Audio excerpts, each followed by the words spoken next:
All right, we have been experiencing technical difficulties, but hopefully this time it's going to work. So, second hour, you guys already have your paper out. Third hour, get paper out for section 6.3 notes. Section 6.3 is all about general probability rules. General probability rules. Gotta wait for them to get paper.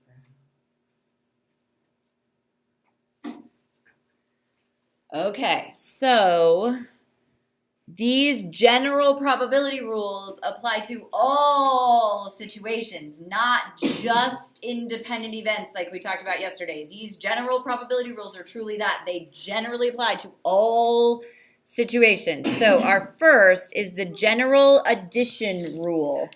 The general addition rule is on your formula sheet.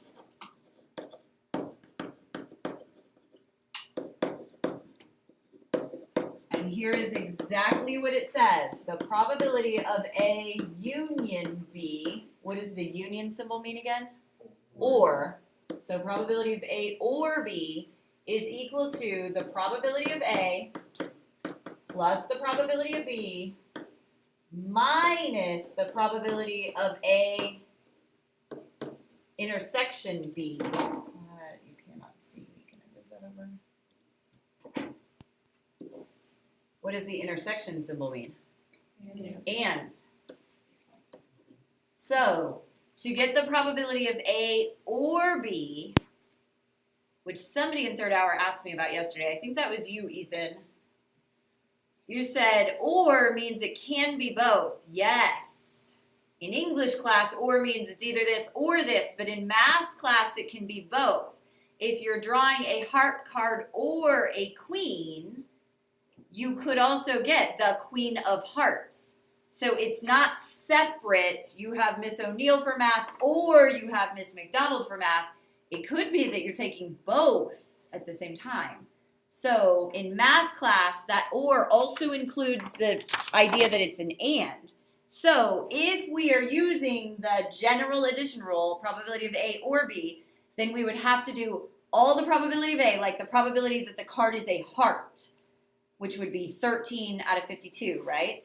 And then add the probability that the card is a queen, which would be what? How many queens are there in the deck? 4 out of 52. But what happens is we counted the Queen of Hearts twice because we counted her in the probability of A, the probability that it's a heart, and we counted her in the probability that it was a queen. So we have to subtract away that overlap. We have to take away the probability of A and B, the probability that it's a queen and it's a heart, because we counted it twice. These are not disjoint events. These do happen at the same time. They are not mutually exclusive, not disjoint. So we have to take away that last part, that and. And that right there is the thing that most people forget, is to take away that overlap. So look at your formula sheet. When you're taking the test, you can use your formula sheet. Make sure that you're doing that subtraction because it is super, super, super important.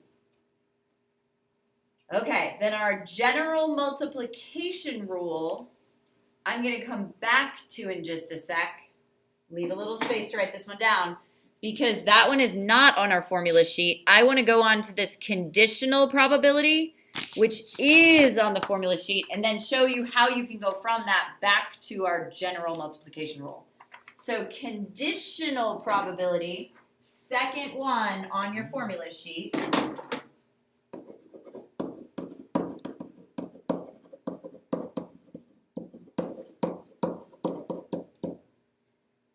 Says this: the probability of A bar B, that bar represents the word given. The probability of A given B. The probability that you roll a 2 given you rolled an even number. The probability that you got a queen given you have a heart card, something like that. That's a conditional probability. It works on the condition that something else already happened. That bar means the word given. So A given B is equal to the probability of A and B divided by the probability of just B. Probability of A and B divided by the probability of B is the probability of A given B. Conditional probability.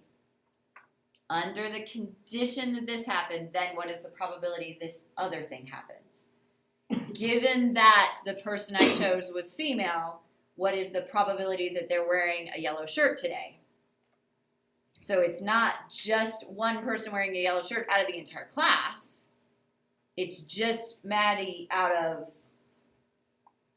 just the females in class.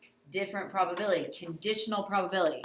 So to get back to my general multiplication rule, which would be the and, what really quick algebra could I do here to get the and by itself? Exactly, multiply both sides by the probability of B. That's exactly it. So our general multiplication rule says that the probability of A and B is equal to the probability of B times the probability of A given B, or I can switch the letters because we just gave some kind of situation to those letters, but I could just switch them around and be whatever I want. A and B are just always on the formula sheet, but A could be, something to do with rolling a die. B could be something to do with rolling a die. It doesn't matter. Matters in the context of the question, which is which, if it's a given, but it doesn't matter. You can use the letters for whatever you want. So I can switch the letters around and say the probability of A and B is equal to the probability of A times the probability of B given A. That's usually the form that I would write it in. But it really doesn't matter which is A and which is B because you're putting those words in to mean those letters. So that general multiplication rule works for all events, not just independent events. This works for all events. So I never really remember that one for independent events that just says A and B is A times B, probability of A times probability of B, because I'm always using this one. If the events are independent, then the probability that B happens given A happened is the probability of B, because if they're independent, then A happening has no effect on the probability of B. That's the definition of independent. So I always use this one. But you guys, for some reason, get hung up on that independent events one and you forget about this piece. I always use this one. So that one is not on the formula sheet, except it is, because all we did was take this conditional probability and then multiply both sides. Oops, that's the one-time sign. Multiply both sides by the probability of B. Oops, not A either. Oh, goodness sakes. Times probability of B to both sides.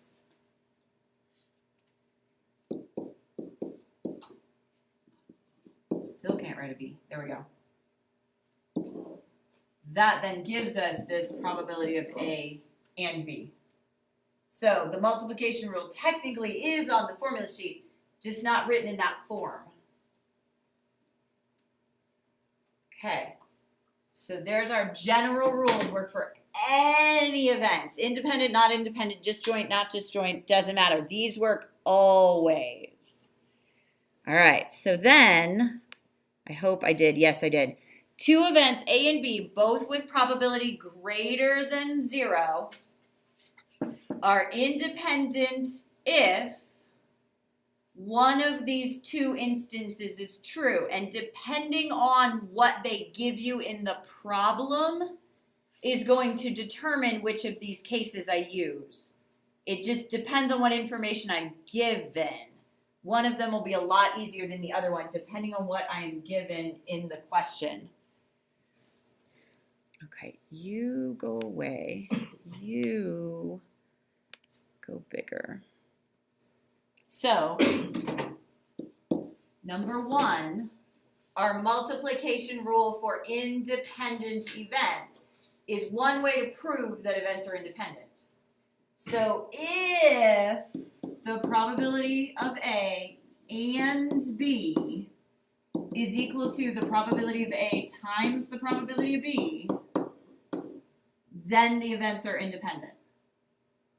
I guess I already said that. If two events, A and B, both with probability greater than 0, are independent, if this multiplication rule works.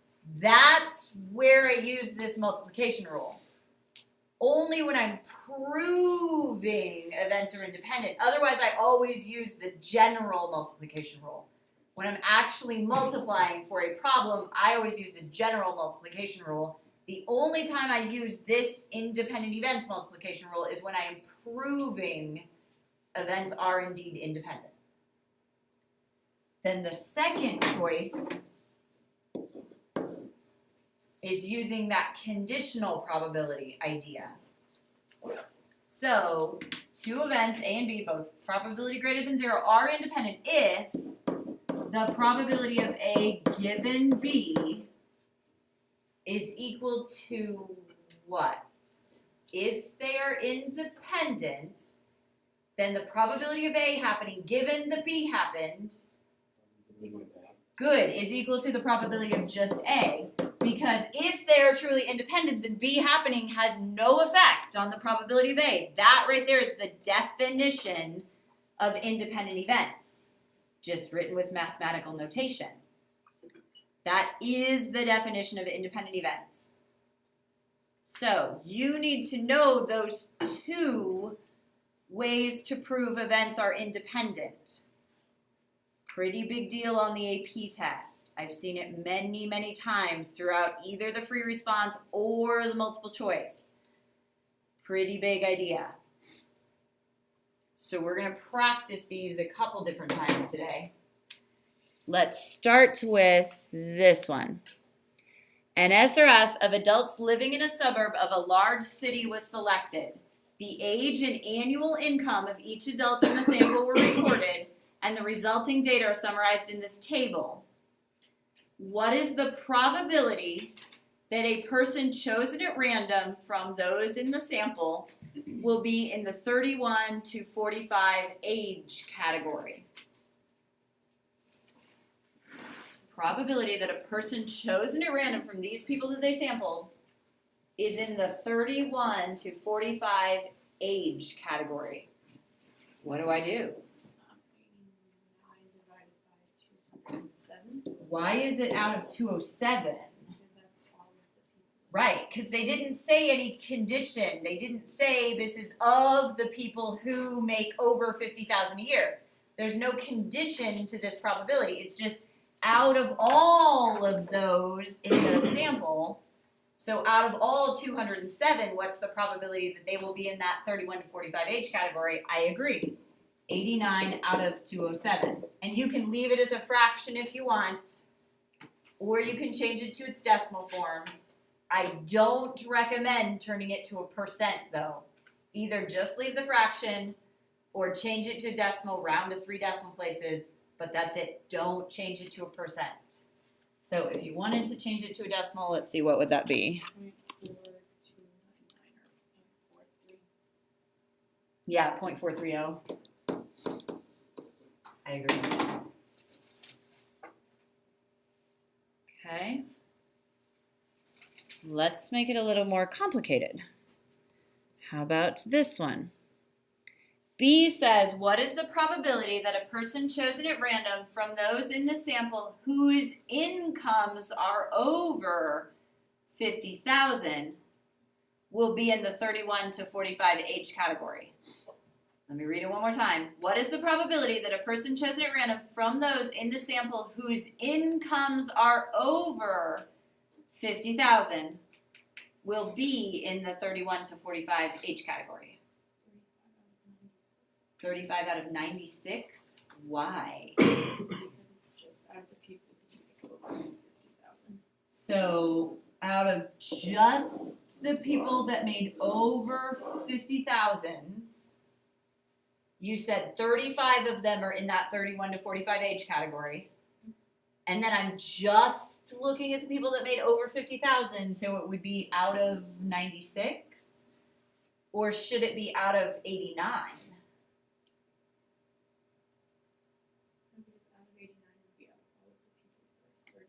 Right, that would be on the condition that the person chosen was age 31 to 45. That is not what the question asked. So let me use the probability notation to practice right here. The probability that a person chosen at random from those in the sample whose incomes are over 50,000 will be in the 31 to 45 age category is writing this. The probability that they are age 31 to 45 given they make over 50,000. That's the notation to represent what that question is asking. That is a conditional probability, and the condition is they make over 50,000. So Nora did that the correct way. So now I forgot what the number was. Was it 35 out of 96? Yeah, 35 out of 96. Or you can change it to a decimal if you want. 35 out of 96 is 0.365.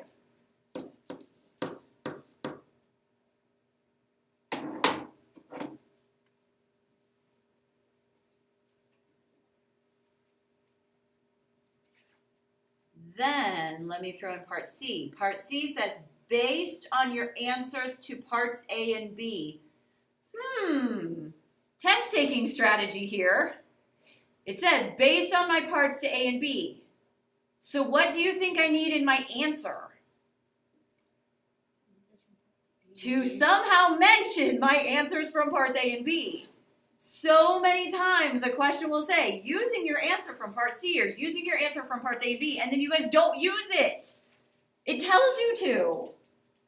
You gotta read. So based on our answers from parts A and B, is annual income independent of age category for those in the sample? Explain. Now, if I didn't need to base it on parts A and B, then I have this entire table. I could use either of the two independence proofs that I told you about because I have all of the data. However, because they told me to base this on parts A and B, then that's what I want to do. So which proof do I want to use? Number 1 or number 2? Number 2. Number 2, because that has that conditional probability in it. So if I am saying then that, oops, goodness, what did I do? There we go. If I am saying that I want to use the second one, which said the probability of A given B is just equal to the probability of A, then what the heck do these letters A and B represent in this situation? What is A? Age 31 to 45. And B?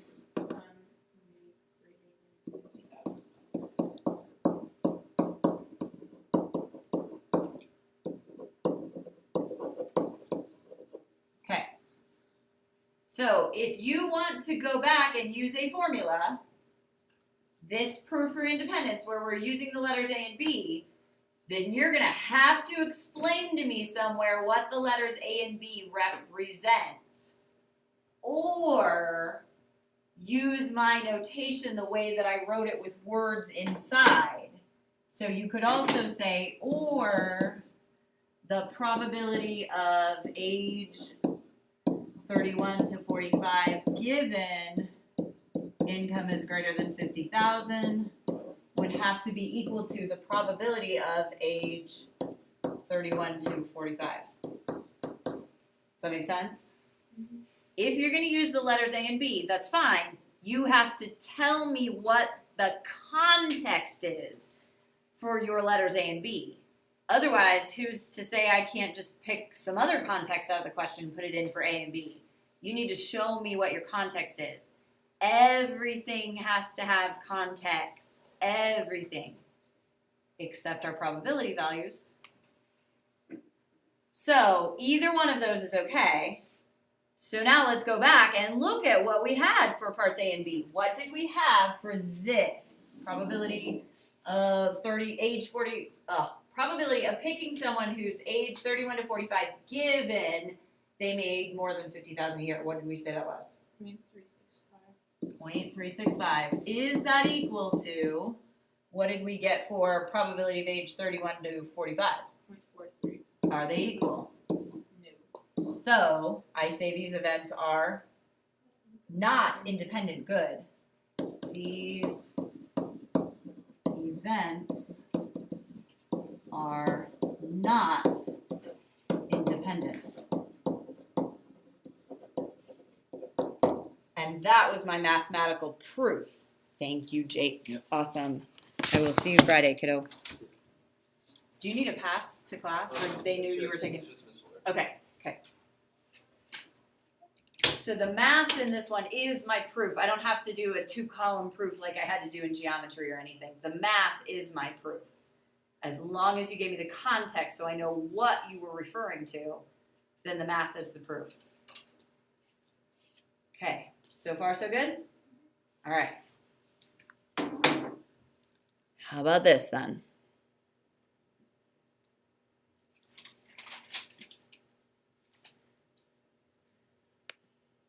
A laboratory test for the detection of a certain disease gives positive results 5% of the time for people who do not have the disease. That's what's called a false positive. You actually don't have the disease, but the test result comes back positive anyway. So ladies and gentlemen with ladies, they always say if you take a pregnancy test and it comes back positive, don't assume that it really is positive. Take 500 more of them, or go to your doctor and get a blood test to be sure, because that happens. That happens. Okay, so then it goes on to say the test gives a negative result 0.3% of the time for people who actually have the disease. That one to me is scarier. That's a false negative. So you take a test and they say, nope, you're good, but you actually have the disease and you don't know. And so you don't change your lifestyle or whatever's hurting you and you just don't know. But that happens too sometimes. Large-scale studies have shown that the disease occurs in about 2% of the population. Part A then says, what is the probability that a person selected at random would test positive for this disease? That is not nearly as easy as it sounds, because what could happen? I take the test, it's positive. What could happen? I don't have the disease and I tested positive. Or I do have the disease and I tested positive. Holy cow, that's a lot of words right there. We've got 2 ands and an or. So I can, if I am really good with probability, go back and carefully use my formulas for and or, and I would need to use my general ones, not anything with independence, because this is clearly not independent. You are much more likely to test positive if you really have the disease, and much more likely to test negative if you really don't. So they are clearly not independent events.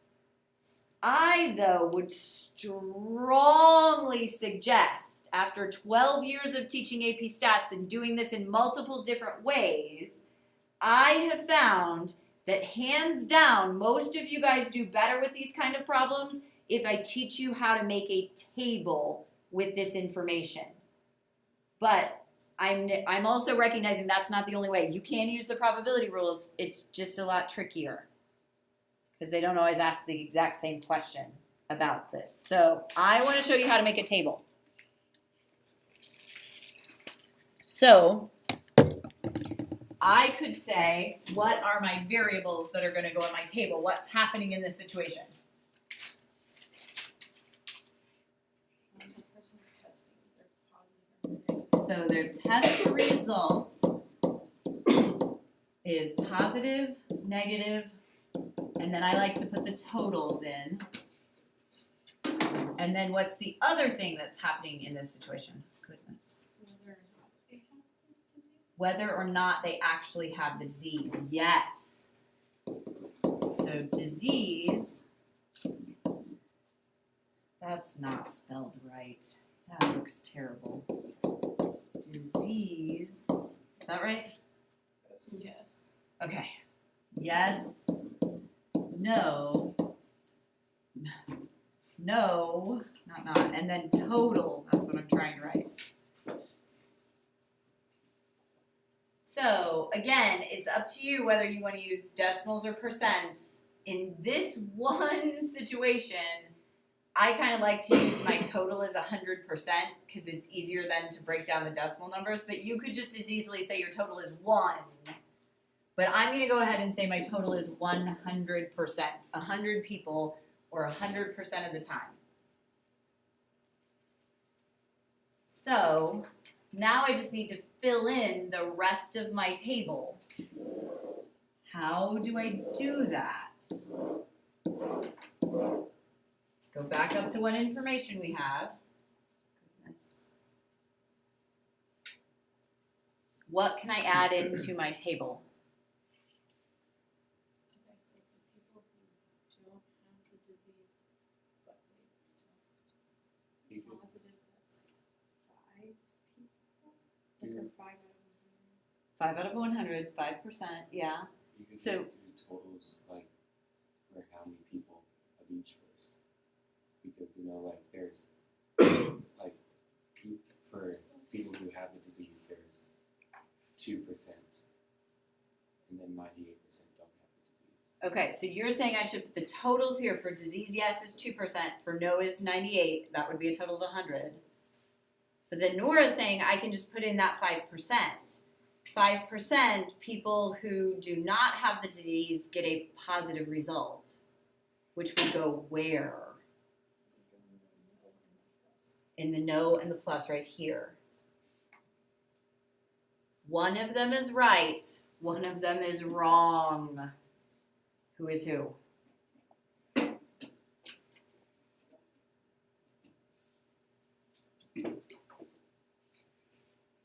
Coming from the friend standpoint, I'd love to stand with Dave, but I'm gonna have to go more on this one. And I'm gonna have to go point for the juniors. Oh, Nora's a junior too. Shoot. Yes. Well, point for the juniors either way, but Bain is correct. I would Sorry. say, Nora's not. Nora's not, because here's the trick, and it is such a teeny tiny word that you guys miss it all the time. This says 5% of the time for people who do not have the disease, they get a positive test result. That tiny little word of, they get a positive result 5% of the time for people, I guess I should say for maybe in this one. Usually it's the word of, but in this one it's the for people who do not have the disease. They're saying of the people who don't have the disease, 5% test positive. Or in other words, you test positive 5% of the time given you don't have the disease. And it doesn't ever say the word given in there, ever. But if I don't read carefully, I'm going to miss those teeny tiny words like of or for or and or. Those are so huge in probability. So, Bain is right. I can go ahead and do, I can make this work. There we go. My totals, yes, have the disease, 2% of the population, which would be 2 out of 100. No, do not have the disease is 98%, 98 out of 100. Then I can go back and try and find the number that Nora wanted. It is not 5. It's of the people who don't have the disease. What percentage is that? 98. Of those people, 5% test positive. So what am I doing in my calculator? 98 times 0.05, right? 5% of 98. So this square is not 5, it's 4.9.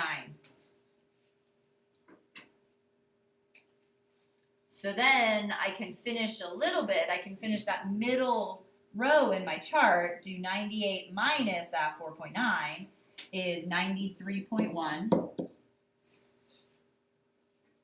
But now I'm going to need to go back to the question to finish the rest of my chart. Before I go on though, is everybody okay with why that's 4.9 and not 5?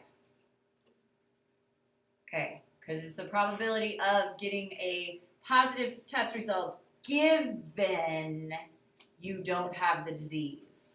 That is really tricky. So let's go back up to the top. Now it says the test gives a negative result 3% of the time for people who have the disease. 3% of the time for people who have the disease, which is another way to say what? Given they don't have the disease. So the probability that they test negative given they actually have the disease. So how do I calculate that one? Close. It's 0.3%. So 0.003 times 2, which is why I went with 100 as my total, because I've done this problem so many times. I know these numbers are going to get really small. So if you did it at a 1, this ends up writing it in scientific notation, and it's kind of gross. So I knew that I wanted this to be out of 100, so give me my mouse. So that this wouldn't be such a teeny tiny number. It already is pretty small. So that was test negative, but yes disease, that's 0.006. So then I can finish my yes and they test positive square, which would be 1.994. And then I can do my totals up and down. Let's see, how do I make that look like it should be in one square? Oh. It looks like an 11. Oh, okay. So if I take my 1.994 plus my 4.9, I have a total of 6.894. And if I take my 0.006 plus 93.1, I don't need to calculate that. That would be 93.106. Now, I need to actually answer the question. Got so excited that I finished the table, but I can't just quit, move on, because I didn't actually answer the question yet. What is the probability that a person selected at random would test positive? How do I calculate that? Total for the positive column. So positive column, total, which would technically be out of 100. So 6.894 out of 100 is 0.06894, right? Move my decimal the right number of places.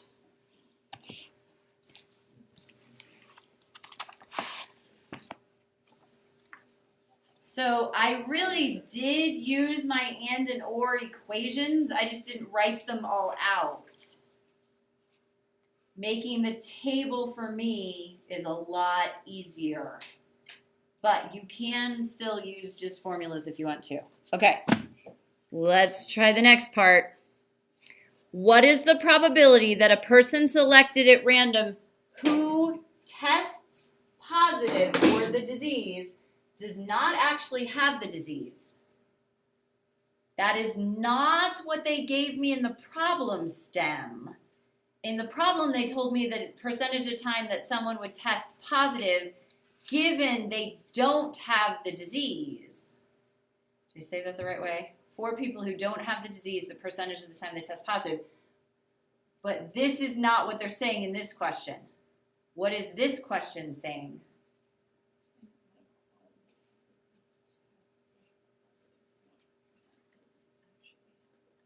So tell me that with the word given in there, so I can write it in notation.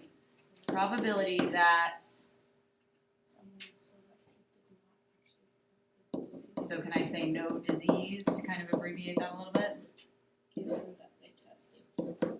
Good. That's exactly it. That is exactly it, which is the reverse of what they told me in the question stem. So it's not that 0.3%. How do I find this answer?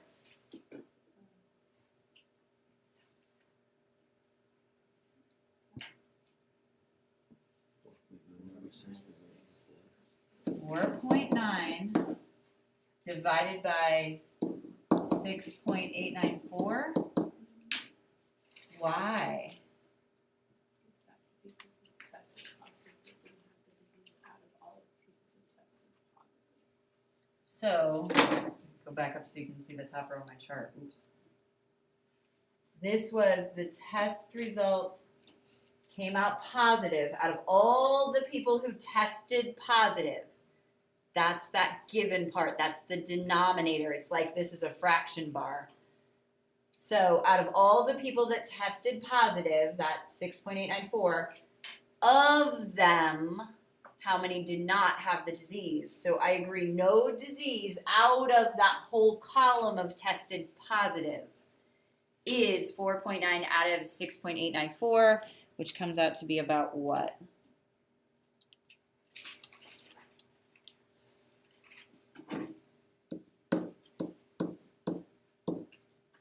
I got about 0.711, sorry, 0.711. 71% of the time, I get a positive test result, and I actually don't have the disease. No disease given the test result came back positive. 71% of the time. That's kind of scary. Also, it's like that's if they tested everybody in the world, and like I feel like people normally get tested if they think they have something, you know. Like that's if everybody in the world were tested. Right, but so why is it coming back wrong 71% of the time? Yeah. So they had to do a biopsy on my thyroid a number of years ago, and it came back inconclusive. Now, well, they actually had to do that on me twice, because first they tested the left side of my thyroid, and they didn't find anything, but it kept growing until the point I was having trouble swallowing. And so they took out just the left half and not the right side because I hadn't had kids yet, and your thyroid controls all of your hormones and everything. And so it's a lot more difficult to control all those thyroid hormones if you're pregnant and don't have a thyroid, because you're completely dependent on medication to do it. So they wanted to leave the other half of my thyroid until after I had kids. Well, after I had kids, my right side kept growing and growing and growing. But then this is 10 years later. Technology had advanced so much that they took a biopsy just like they did before, and it came back inconclusive, but then they sent it off for further testing, where now they check the edges of the cells to see if they're distorted or weirdly shaped and other things like that, so that they have a better diagnosis of whether it's cancer or not. And it came back that there's a 40% chance it was cancer on the right side. I had cancer in the left side, but they had removed it and they got all of it. But then there's a 40% chance there's cancer in the right side. So what do? Do you go back into surgery and have the right side out, not have a thyroid anymore? I did, because 40% is a pretty big chance to me, especially since they had found cancer on the left side. But the right side ended up being clear. So I had one of those kind of false positives. Scary stuff. 71% of the time. I don't know what disease this is. They didn't say. It was a type of question. It's a good question. I just don't know. Okay. So they're going to get easier for a minute, and then they're going to get harder again. Let's try this one. This two-way table gives information on the performances for the New York Philharmonic Orchestra, categorized by section, their type of instrument, and their gender. So we've got strings, woodwinds, brass, and then male and female. You select one musician from the group at random. What is the probability that this person plays a woodwind? What do I do? 14 is all the woodwinds out of 88, the grand total of all the people in the Philharmonic? Yes? Okay, let's try it. What do we get? 0.159, so C. 0.159? That is correct. Let's change the question. You select one musician from this group at random. If the person is a male, what is the probability that he plays a woodwind? If the person is a male, what is the probability he plays a woodwind? What do I do? That's 8 8 out of 140 or 44 or 14? Why is it out of 44 and not 14? Because that's all the males. Right, because that word if is another word for saying given. Given the person is a male. So what is the probability they play a woodwind given the person is a male? I agree. So 8 out of 44 is D. D. Okay.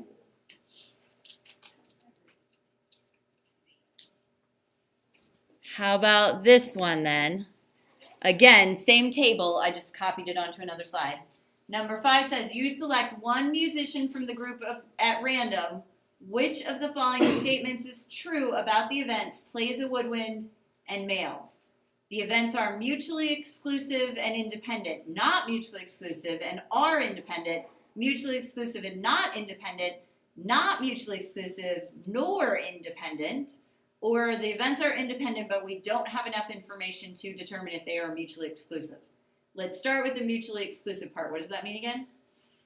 One has the other can't. Okay, so if one happens, the other can't happen. In other words, they can't happen at the same time. So we're still talking about male and woodwind. Can they be male and play a woodwind? Yes. Yes. How many people are actually doing that in this orchestra? 8. 8. So we have to get rid of all the ones that say they are mutually exclusive because they are not. They can be male and play a woodwind. So are mutually exclusive. We don't have enough information. Yes, we do. Okay, so now we're down to B and D. So, are they independent or not? How could I check that? I gave you 2 ways. The second way. The second way? What would the second way do? Didn't we already find the answer for the one on the last problem? If I can go back a slide, yes, I think we did. Based on number 3, it said, what's the probability they play a woodwind? Based on point 4, it says, what is the probability that they play a woodwind given they are male? Ooh. Does that work? Or is the given the other way around? No, you're right. It works. So what's the probability they play a woodwind? What's the probability they play a woodwind given they're male? If these are independent, then they should be the same value because being male or not should have no effect on whether that or not they play a woodwind. So we could, based on those 2, how about just for fun I use the other rule, just for practice with the first rule? That sounds fun. Okay. Thank you for playing along. Oh, okay, that is the one I want. All right, so what if, just for fun, I want to use my other rule and say, don't do that. Say then, rule number 1 is the probability of A and B is equal to the probability of A times the probability of B without the given part. This is not the general multiplication rule. This is proving if the events are independent. So, probability of A and B would mean what? The probability that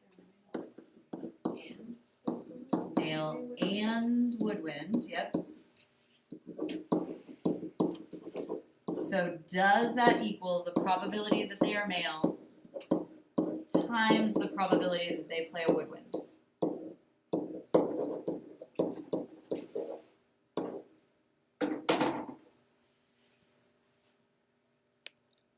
Okay, so if we go back up and look at our data, what is the probability that they are male and play a woodwind?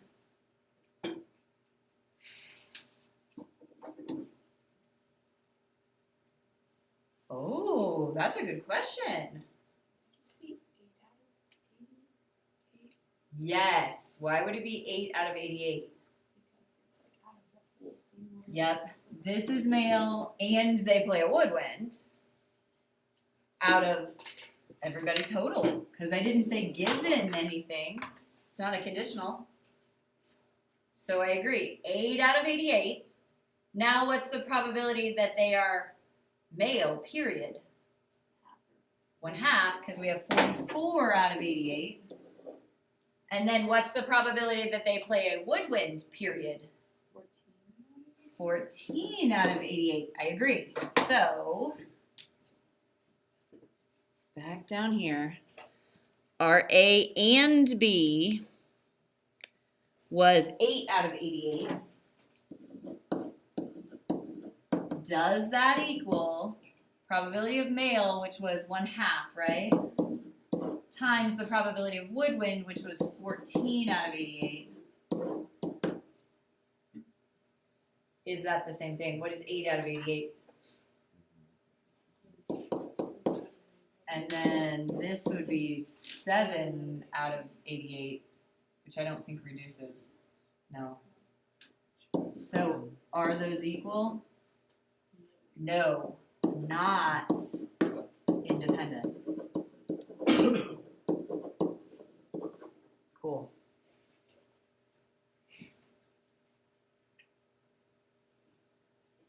All right. Let's go back to, oh, I had this one in here first. Hang on. I've got one more to make a table to practice, but I forgot this one was in here. A die is loaded so that the number 6 comes up 3 times as often as any other number. So what is the probability of rolling a 1 or a 6?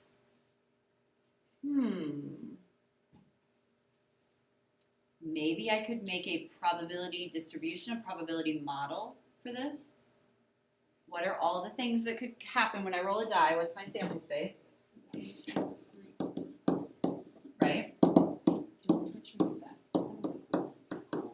Now, the probabilities of each of those are not 1/6.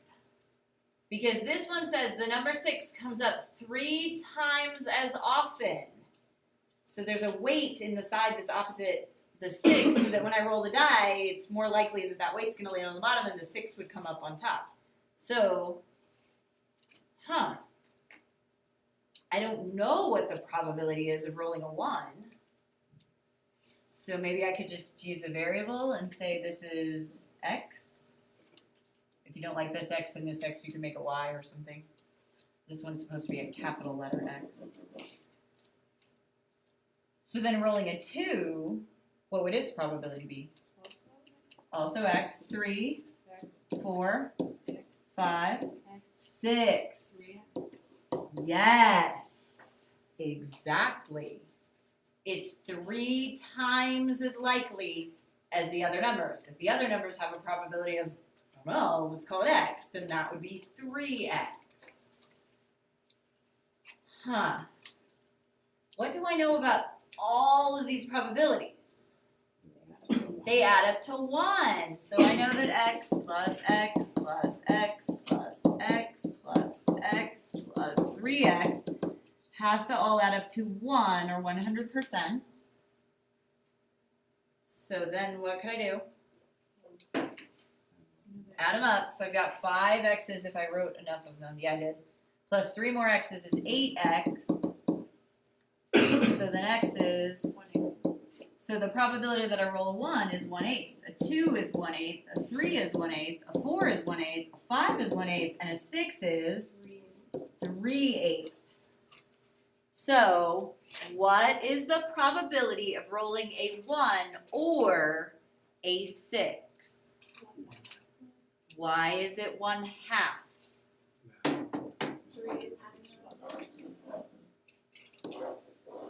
So you added the probability of rolling a 1 plus the probability of rolling a 6? That's not what the formula says. What does our OR formula say? That and then minus the and. Did you remember to minus the and?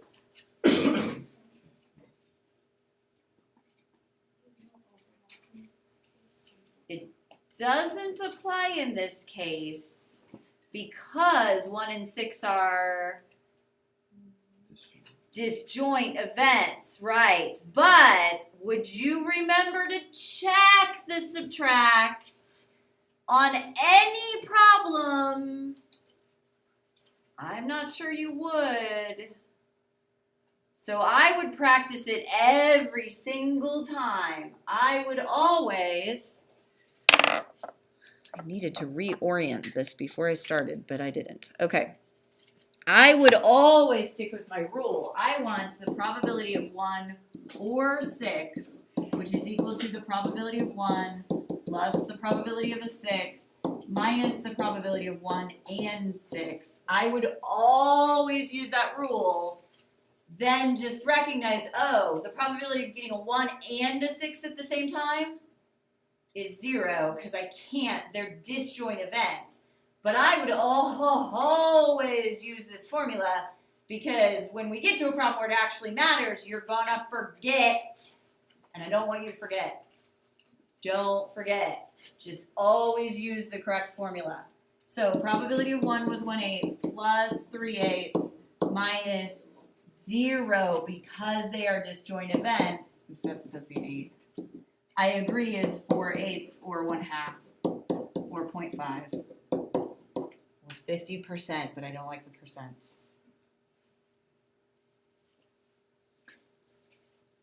Okay.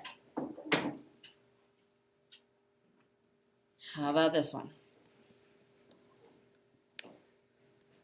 If the probability of A is 0.24 and the probability of B is 0.52, and A and B are independent, then what is the probability of A or B?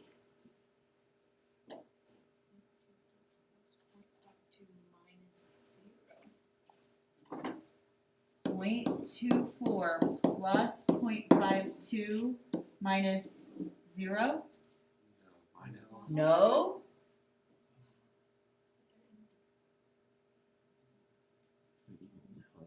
I should multiply them instead of which? Instead of the addition. Oh, instead of the 0. So I should keep this as a plus, Yes. not change that. So then I need to subtract 0.24 times 0.52? Yes. Why? That's the addition rule. So the addition rule says probability of A, probability of A or B is equal to the probability of A plus the probability of B minus the probability of A and B. I'm with you on that. So we definitely had to have something plus something minus something. But are we right about this? Should that be a 0? No. Since they're independent, it equals probabilities. Oh. So this and, really I should always use then my multiplication rule, my general multiplication rule, which says the probability of A and B is equal to the probability of A times the probability of A given B. Sorry, B given A. I'm lying. Switching my letters. Probability of A times probability of B given A. That's really what I should be using. But since the events are independent, then the probability of A given B is just the probability of B, because that's the definition of independent events. So then for this and, I should be multiplying those two. You guys are right. That is the correct setup. So what do we get? 0.24 plus 0.52 minus whatever we get when we multiply? 0.6352. Yes. Which is C. That is what I got as well. I always use the general rules. If they're disjoint, then the and would be 0. If they're independent, then I can just multiply the two. But really, I'm using this general rule. I'm just substituting in probability of B for probability of B given A if they're independent. All right. I think this is our last one then. Nope. I was wrong. I got a couple more in here that I forgot about. An event A will occur with probability of 0.5. An event B will occur with probability of 0.6. The probability that both A and B will occur is 0.1. The conditional probability of A given B is what? Conditional probability. Probability of A given B is what?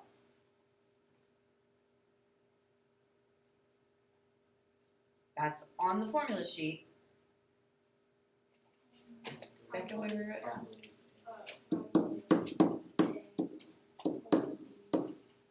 Probability of A and B over probability of B. Do we have all of that information? Yeah, what is the probability of A and B? 0.1 over what is the probability of just B? 0.6. So just cancel the decimal points.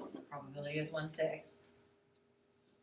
We may conclude that A and B are independent, A and B are mutually exclusive, either A or B always occurs, events A and B are complementary, or none of the above. Ugh. Are they independent?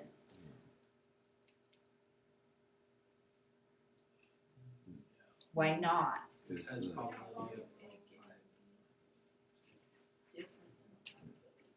Probability of just A, which is 0.5, is not equal to the probability of A given B, which we just calculated 1/6. Or you could say the probability of A and B, which is 0.1, is not equal to just the probability of A times just the probability of B, 0.5 times 0.6. Yes, I agree. Would they So- always follow both rules? Yes. Okay. You just might not have all the information for both rules, but yes, both rules would always apply. Yes, that was a great question. So, they are not independent. Are they mutually exclusive?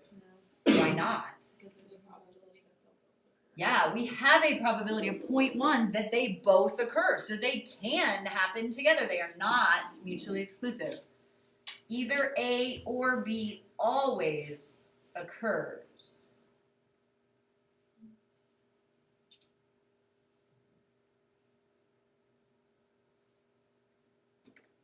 A or B. What is the probability of A or B?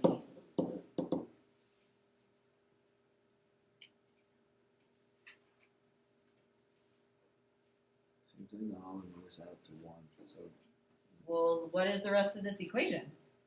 Probability of A or B is probability of A plus probability of B minus probability of A and B. Just get to that edge and it screws it all up. All right. So you said probability of A was, what was that, 0.5. Probability of B is 0.6 minus the probability of A and B, which is 0.1. That does add up to 1. It does. So A or B always occurs? Yeah, because we just got 100%. Yes, either A or B or both. Because in math, or does not exclude the other event. It can be a heart or a queen, Or it can be the Queen of Hearts. Events A and B are complementary? No, because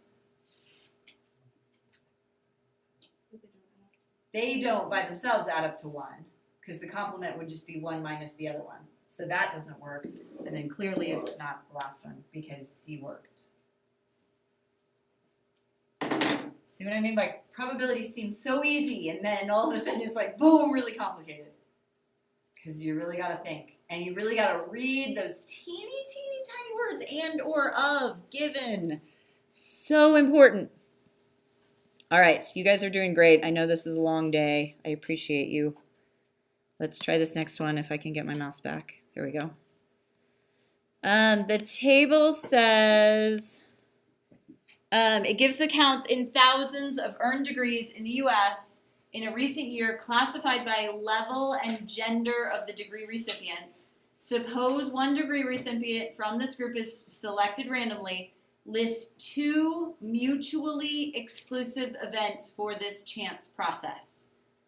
Give me 2 things up here that are mutually exclusive.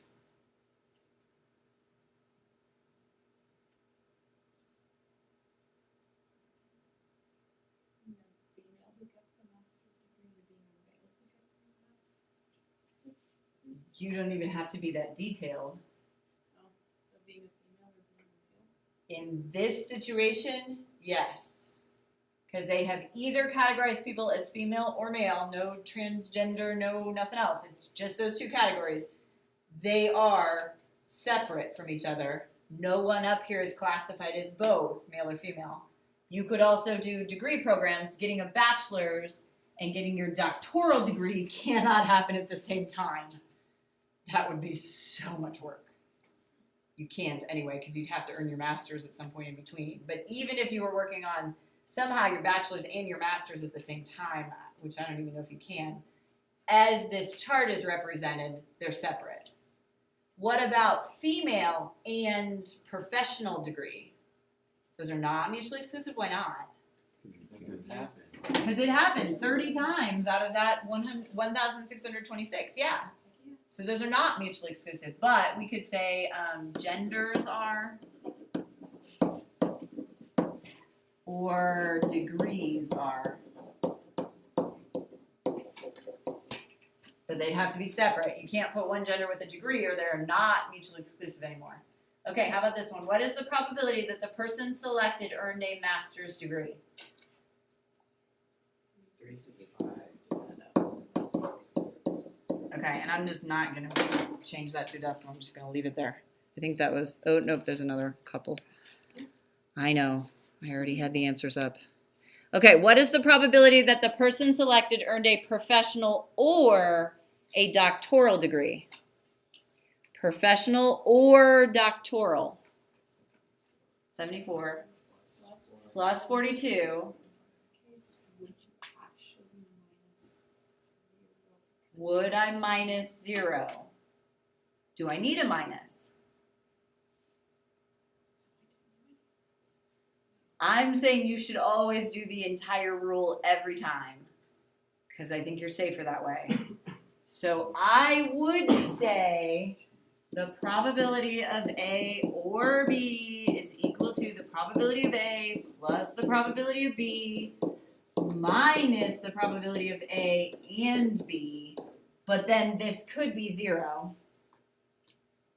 Is it? Yeah.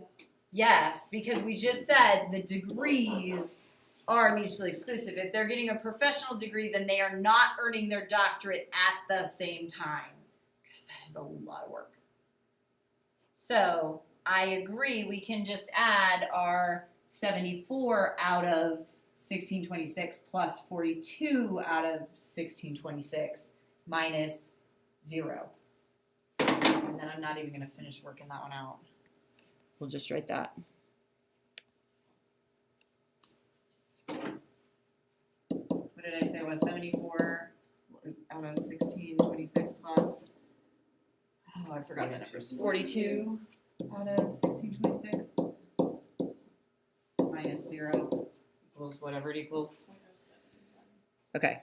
Yeah, 72 and 4, or 70. 74 and 42. That's right. What is the probability that a person selected is female or earned a master's degree? Female or earned a master's degree.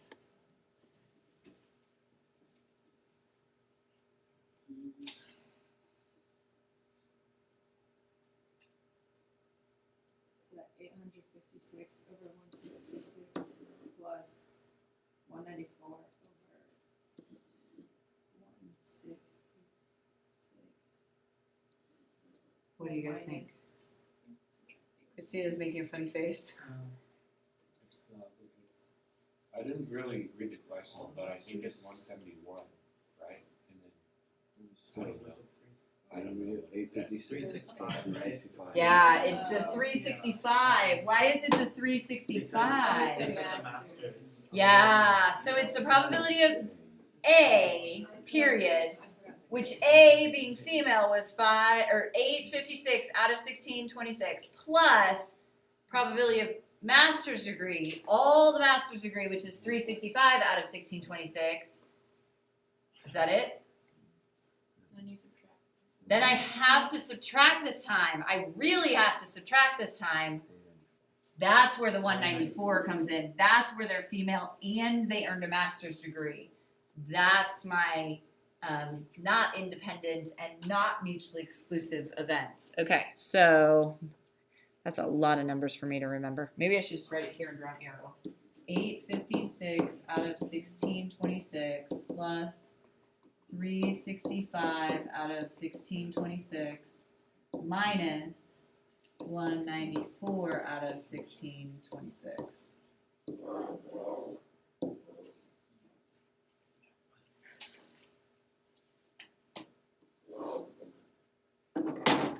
Because I can't remember all those numbers to scroll down to the bottom.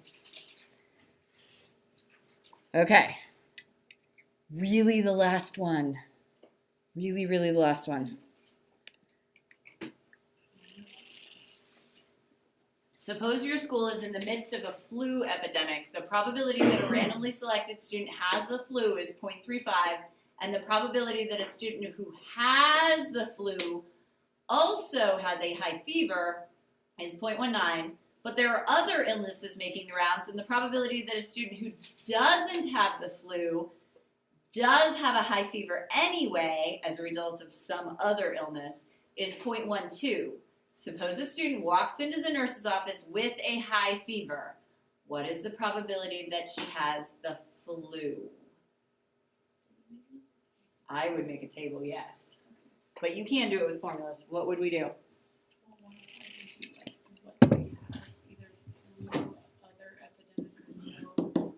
Ailments, flu, no flu, total, okay? Then what's my other side? Fever, yes, no, total. Okay, I like it.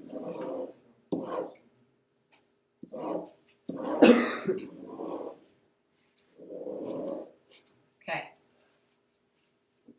Total. Want to do 100%? Sure.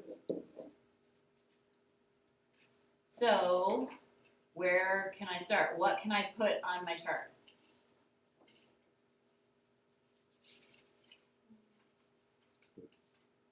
That's the 35. 35?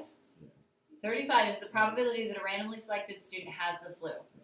Is that a conditional? Is that given? Is that out of? Is that... No, that's the total. So I agree. That one I can put on the chart. So flu, yes, would be 35. So I know this would be, 65. What else can I put on my chart?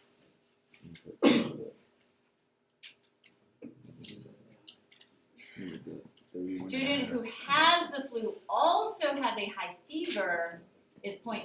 So 39. So a student who has the flu also has a fever. You're saying I take the 0.9 times 35? Why? Because there's 90% chance that's 35. It's 90% of the people who have the flu also are running a fever. Yes, you're getting this. Good. So what is 0.9 times 35? What was it? 31.5. So flu and yes, fever 31.5, which means this would be 3.5. Yep. Then there are other illnesses making the rounds. The probability that a student who doesn't have the flu does have a high fever. So fever given not the flu is 0.12. So what do I do? 65 times 0.12, good,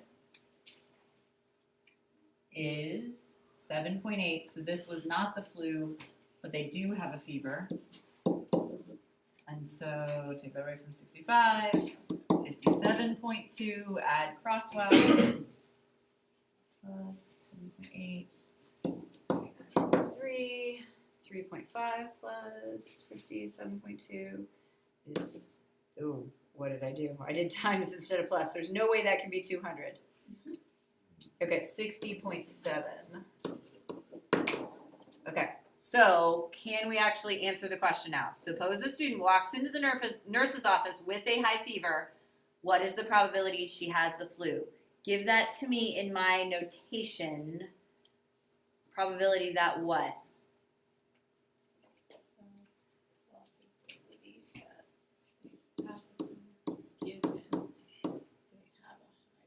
Yep. Probability that they actually have the flu, given they walked into the nurse's office with a fever. How do I calculate that? 31.5 minus 7.8.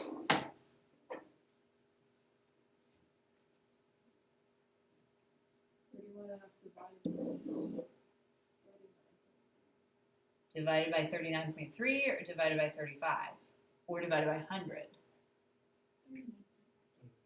Why is it out of the 39.3? They have a fever. It said they walked into the nurse's office with a fever. Period. They have a fever. So I know I'm focusing just on that row. They have a fever. What is the probability that they have the flu? Given that they're walking in with a fever, I agree. 31.5 out of 39.3 is 0.802.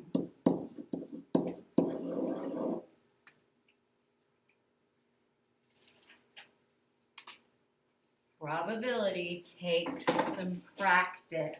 Every question asks slightly different stuff. You gotta stop and think. I strongly recommend that you always use your general multiplication and addition rules. Always. Only use that multiplication rule for independent events when you're doing a proof of independence. Be careful about those tiny words, is, of, and, or. Be really, really, really careful. All right, so today's assignment is page 440, 66, 70 through 74. Goodness. 78, 79, 81, 82 parts B and C, and 84. Page 440, 66, 70 through 74, 78, 79, 81, 82, just parts B and C, and 84. Cross your fingers.